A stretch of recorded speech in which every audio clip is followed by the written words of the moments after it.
This is Dixie Creek, a little stream close to Elko, Nevada. The area has been deserted for quite some time, except for the rocky areas where hardly anything grew along the banks. But then everything changed beyond recognition, thanks to beavers. They're the architects behind this lively wetland scene right in the heart of the desert. Without them, life wouldn't have bounced back in these areas. It took 30 years for a dry stream, barely recognizable as one, to transform into an oasis in the middle of the desert. That's the remarkable change seen in the before and after photos. The after picture was taken during a long and severe drought, making the water presence in the creek nothing short of a miracle. Strangely enough, beavers played a key role in creating this miracle. Yes, it took a long time for the miracle to happen, but hey, beavers did a great job.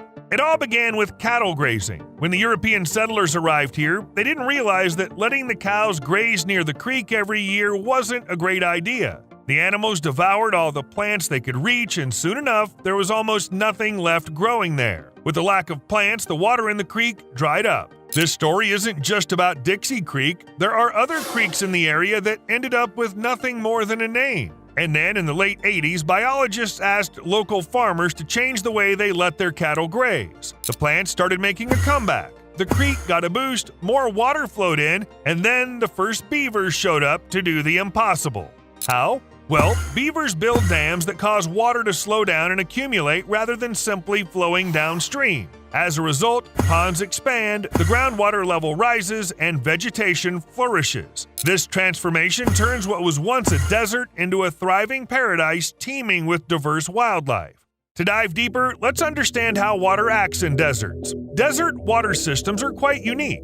Rainfall is scarce compared to areas with milder climate, so most of the time the streams are dry or barely flowing. When rain does come, these streams briefly come alive, only to dry out again. However, due to decades of pollution and grazing, many small waterways in American deserts have suffered severe degradation. But that's when beavers are out of the equation. Studies have shown that beaver dams can significantly improve the quality of wetlands and streams, leading to better animal life and healthier rivers. The beaver dam may not look super solid on the outside, but it's actually pretty sturdy. First, the beavers lay down a base of rocks, and then they skillfully weave together fallen trees, branches, and twigs they've gathered. Using their sharp teeth, they munch through the twig bark to get the sugary layer beneath, which not only serves as a snack, but also supplies materials for building. Pond plants and silt fortify the dams over time, making them incredibly robust. It's fascinating how a small creature armed with mud and sticks can have such a lasting impact on an entire ecosystem. Take, for instance, a discovery in 2005 where scientists stumbled upon the fossilized remains of a beaver dam estimated to be around 125,000 years old. This dam had fossilized without ever fully collapsing.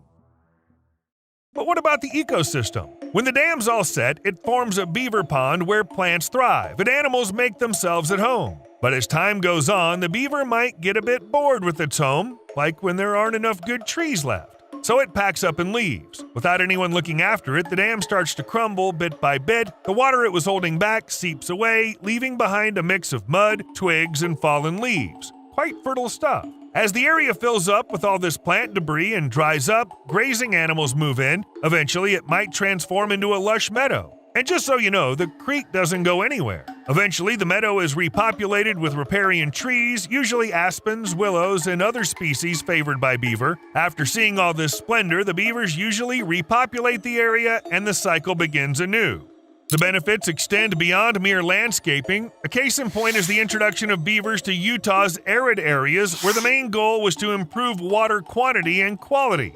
In a desert environment, numerous native and endangered animals heavily depend on water access. Moreover, with deserts inherently being too dry, global warming makes the world even drier. Just one beaver dam can make life better for lots of creatures like fish, bugs, plants, birds, and mammals living in and near the river. It's like a budget-friendly way to fix up the land, and all it takes are beavers. No need for big machines to dig and reshape things, just their teeth, paws, and tails do the trick. But beavers don't just make the land around them wetter, they also do the opposite when it comes to flooding. A beaver dam can have a freeboard above the water level. When there are heavy rains, the river or lake fills with water. The dam then gradually releases the excess water, somewhat reducing the height of the flood wave.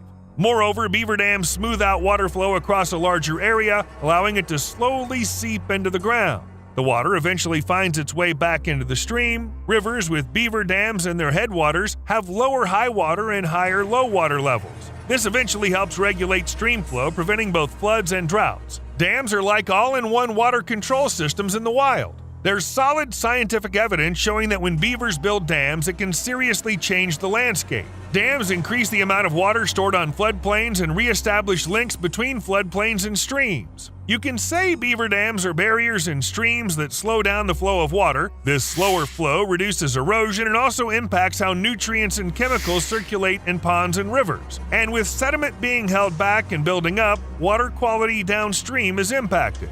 Basically, think of beaver ponds as nature's water filters. They sift through and hold on to nutrients and pollutants, so the water that comes out of these ponds is actually cleaner than what went in. Beavers create dams that not only slow down water flow, but also make it deeper. This means there's more water and it ends up being cleaner. What else could you ask for? Well, removing nitrogen would be nice. Actually, research has shown that beaver populations are indeed capable of doing this. Farmers commonly use nitrogen fertilizers, but when these fertilizers get into nearby streams, they trigger excessive algae growth. This overgrowth of algae ends up using up all the oxygen in the water, throwing off the balance of the entire ecosystem. Beavers play a crucial role in restoring balance. As they create ponds, the water interacts more with the soil and plant material. Within these elements, certain bacteria transform nitrates into nitrogen gas, which simply evaporates. Research shows that this natural process can reduce nitrogen levels in water by up to 45%. Alright, got the floods and nitrogen part. Now let's talk about fires. Usually more water means less chance of fire. But do beaver dams really help with that? When a beaver builds a dam, it transforms a stream into a wetland. This makes the area pretty damp, and if a fire happens, it usually follows the easiest route, burning dry plants away from the beaver ponds. In 2018, the Sharps fire scorched 100 square miles of land in Idaho. Surprisingly, a small haven of green, a beaver swamp, survived the devastation untouched by the flames. Why? Well, because water doesn't burn. Beavers make these lush green spots, offering a safe haven for creatures like fish, frogs, birds, and small mammals during wildfires. While the surroundings go up in flames, the space around the beaver ponds stays relatively untouched, a perfect hideout for animals to wait out the fire. And since we've started talking about other animals, let's explore this a bit more. Both active and deserted beaver lodges offer refuge to various creatures. These include nesting spots for waterfowl and fallen trees that attract other mammals. And let's not forget the vital role of water in arid regions, a true savior for many animals, including livestock. In areas with beaver dams, fish thrive too, and no, beavers don't eat them. In fact, there's research specifically looking into how dams affect salmon. Beaver ponds are a habitat of various kinds of insects, which serve as meals for other creatures like salmon. Plus, beavers even help keep the water temperature just right in different parts of their ponds, making it a cozy spot for every creature. It's been found that beaver dams help frog and toad populations by providing protected areas for larvae to mature in warm, oxygenated water. Beaver dams play a role in supporting a variety of songbirds, both those that migrate and those that live in the area.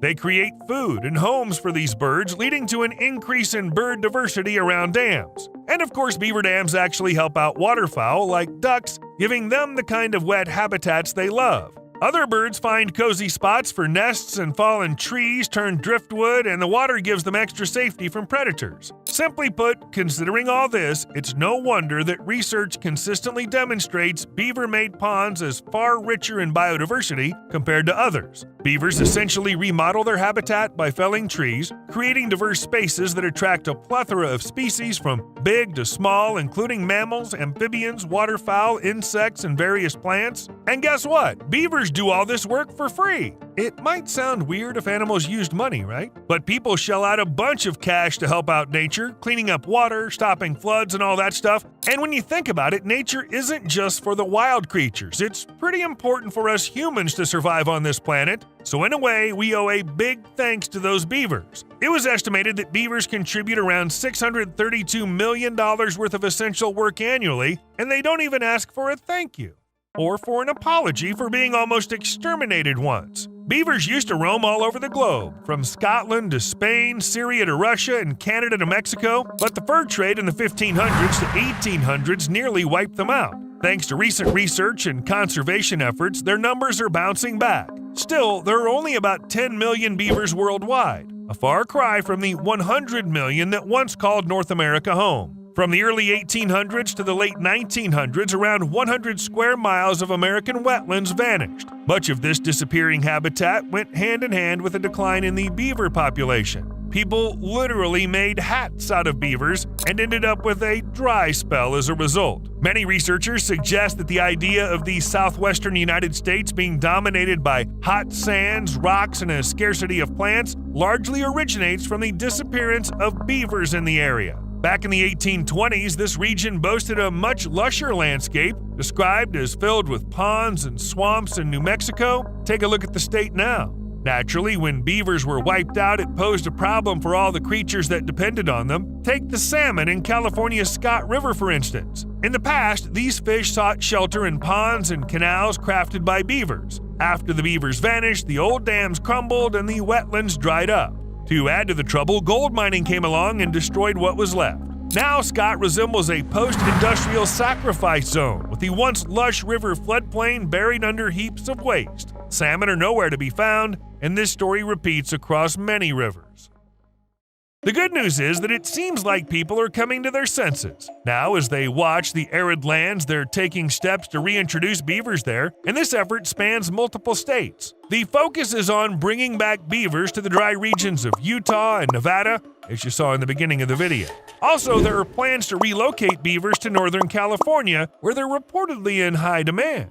However, not everyone is thrilled about having beavers in their neighborhood. We'll delve into the reasons for this sentiment shortly. But partly due to these people, the practice of relocating beavers is gaining traction. This relocation practice aims to prevent the creatures from being hunted. Instead, they're moved from places where beavers might cause trouble to areas where their dam building skills can be put to good use in fixing, well, just about anything. You've probably figured out by now that dams can be damn useful. It all began in Nevada, but similar initiatives have sprouted up in other parts of the western United States. For instance, in Washington state, Forest Service workers use beavers to increase water resources for coho and Chinook salmon. Meanwhile, in Colorado, beavers that cause a bit of a nuisance in populated areas are relocated to spots where their environmental contributions make more sense. Back in the 1940s, the State Department of Fish and Game in Idaho even kicked off an unusual campaign to parachute beavers in crates into the backcountry.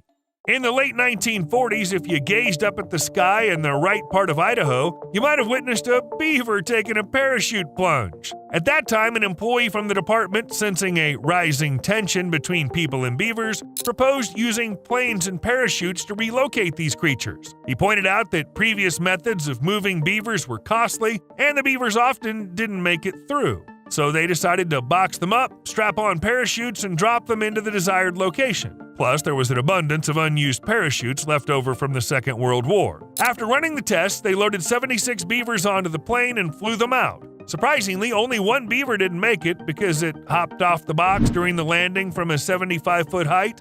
Not a smart move.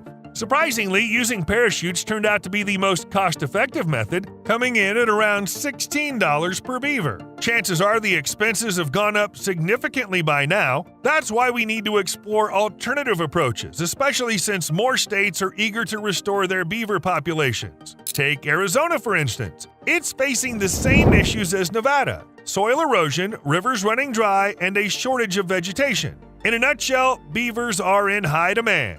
The concept of transporting beavers to the desert has raised concerns. There are several challenges, with the most obvious one being water. Don't forget about the intense heat. During Nevada's summer, the air temperature can go above 100 degrees Fahrenheit for weeks or even months. In these desert environments, beavers typically stay in their burrows during the day and come out at night.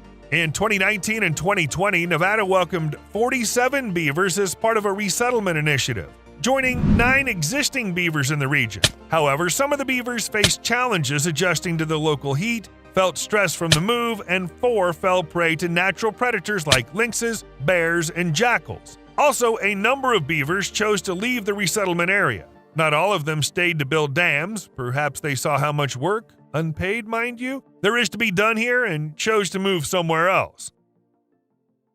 Moving to a new spot can really get on anyone's nerves, and for beavers, it's no different. These creatures are quite timid, and the wild can be harsh. To predators, beavers are like a walking treat that can't even make a quick getaway on solid ground. At this point, you might think the idea of relocating beavers to the desert is a bit harsh. However, there are two reasons supporting this move. First, these beavers come from a university center that deals with catching animals that cause nuisance. The alternative for them is either the desert or euthanasia. And second, they're only sent to places where their species has lived before, not just any random spot in the Sahara. It's a bit reassuring. The beavers probably don't realize they're being taken back to their home turf, or else they might have chosen to stay put where they were dropped off. Whether they do or not seems to depend on the animal's personality. To figure this out, scientists sometimes run bravery tests, where they observe how aggressive the beavers are and introduce a new object to see how quickly the beaver approaches and investigates it. If beavers like living near dams, why not help them out by making dams ourselves? Humans are pretty smart, and we can totally build a dam for them. This could be a good idea, especially in places with less water where beavers might not bother building anything and just live in burrows. This somewhat ruins the whole bring in the beaver to avoid the drought plan, so people decided to build a kind of test dam for the animals. When the beavers show up, they think, hey, this is a good spot, let me add another level. They end up expanding the dams made by people, and things follow the same old routine. However, there are people who've taken it a step further. They chose to build dams all by themselves without relying on beavers for assistance. After all, humans are considered the most intelligent and resourceful beings on Earth. Can we not use our knowledge and tools to create a dam ourselves? Yes, we can. However, just one dam comes with a hefty price tag of $50,000. With that amount, you could easily build a house. So the scientists took matters into their own hands and started building dams without hiring contractors. They tried out different sizes and functionalities, and interestingly, wherever they built these structures, beavers eventually showed up and finished the job. It seems like the beavers figured out humans needed help. By the way, why not take a look inside? The dam itself isn't where beavers live, but it's like a condition to create a new home. The dam slows down water flow, creating a pond where beavers build lodges. These lodges are both their homes and safe spots from predators and rough weather. Beavers can enter the lodge through water or land, and they always have a back door, just in case a smart predator tries to sneak in. Inside the lodge, there's a practical area for drying and eating and a raised sleeping space that's layered with crushed wood and grass. The cement-like mud walls and the insulation from the cold snow outside keep the lodges cozy. So cozy that American river otters use abandoned beaver dwellings for childbirth or to hide from the weather. Also, otters have been known to bunk with beavers in lodges. It's like they figured out a way to be roommates without any major issues. Otters score a good place to stay, and beavers, well, don't seem bothered. They don't argue about meals, and although otters might try hunting a beaver every now and then, that doesn't happen too often. Beavers may be cute and good for the environment, but most people find them troublesome. It's true that beavers can cause issues when they end up in places they shouldn't be. When these animals set out to build dams, they can make a mess and destroy property. They obstruct culverts, flood roads, and disrupt irrigation systems, leading to flooding in fields and infrastructure. Beavers have become quite unpopular among farmers to the extent that there's an entire YouTube community dedicated to filming the destruction of their dams.